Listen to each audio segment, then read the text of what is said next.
Inaasahan nga ng buong Aldab Nation na gagawin na ni Maine Mendoza at Alden Richards ang pag-amin na ito.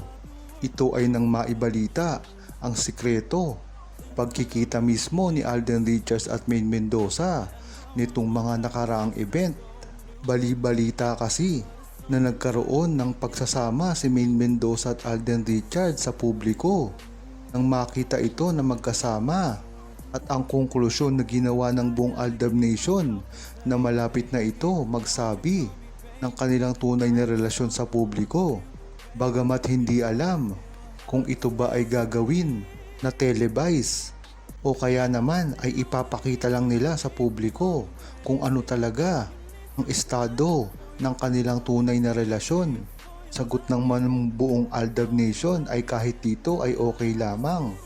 Ang mahalaga dito ay makumpirma kung ano talaga ang nararamdaman nila sa isa't isa at mahalaga dito ay kung ano ang talagang sasabihin. Dahil marami na rin kasing tanong ang ibinibataw ng mga Aldab Nation.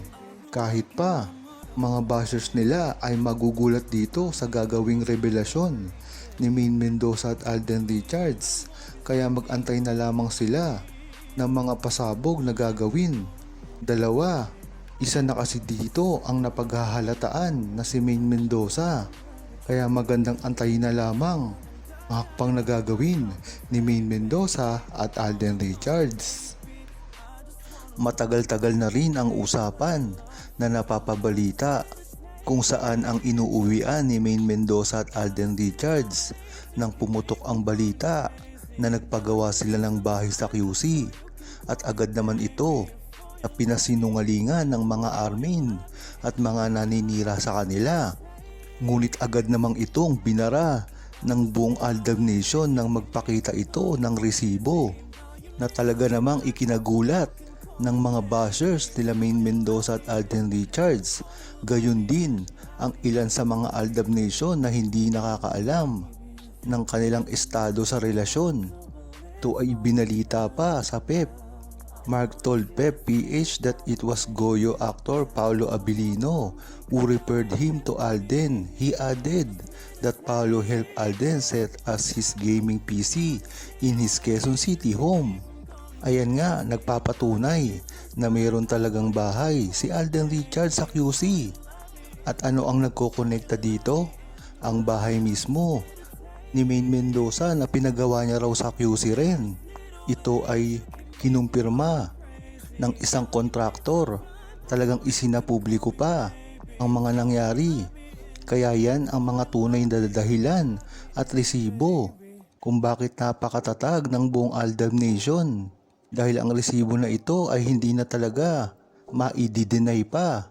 Kaya wag maniniwala sa basta-basta sinasabi sa internet at mag-research ng mabuti at alamin ang detalye para hindi maloko at mabiktima ng mga fake news na pinalalabas ng mga armin.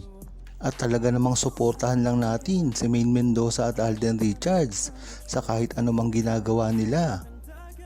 Sa dami ngang kumakalat na balita tungkol sa paninira kay Maine Mendoza ay dapat protektahan ito ni Alden kahit pa hindi sila magkasama sa isang show.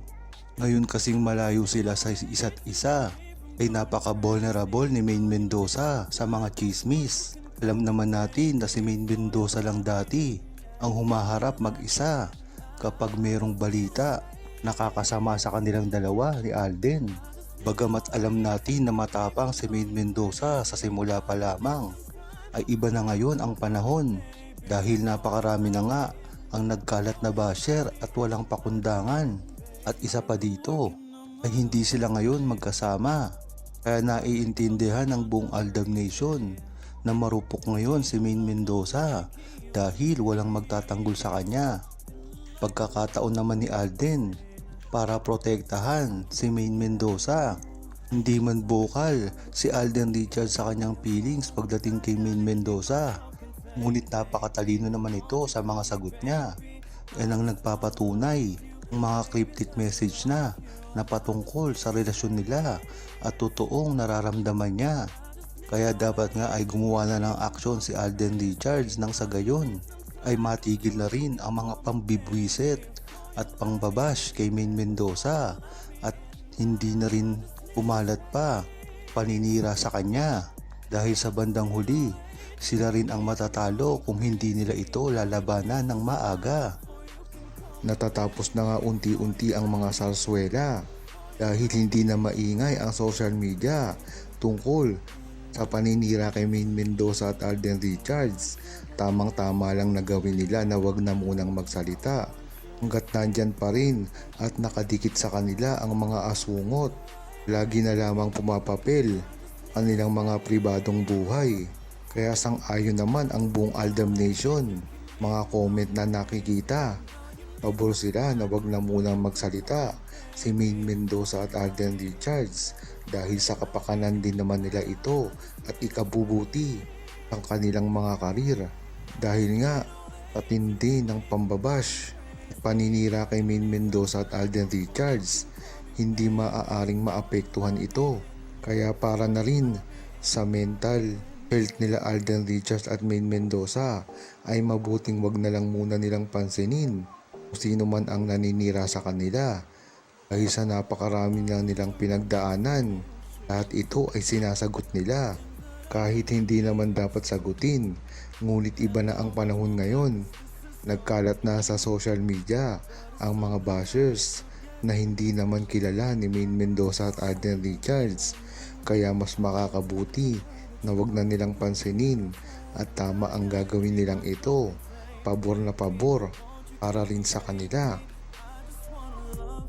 Magandang malaman nga ng buong Aldab Nation na hanggang ngayon ay hindi pa rin sinusukuan ni Alden Richards at Maine Mendoza ang kanilang relasyon.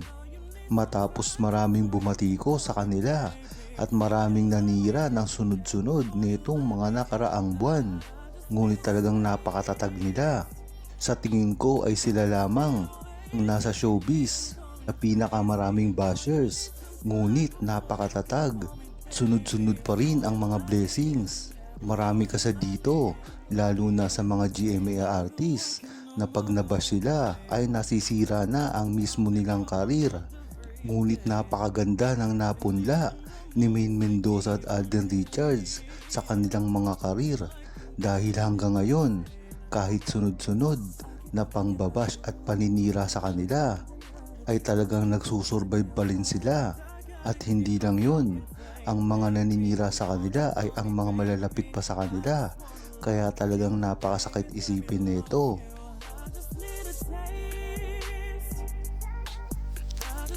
Huwag kalimutang mag-subscribe, comment at i-like ang video na ito. Thanks for watching!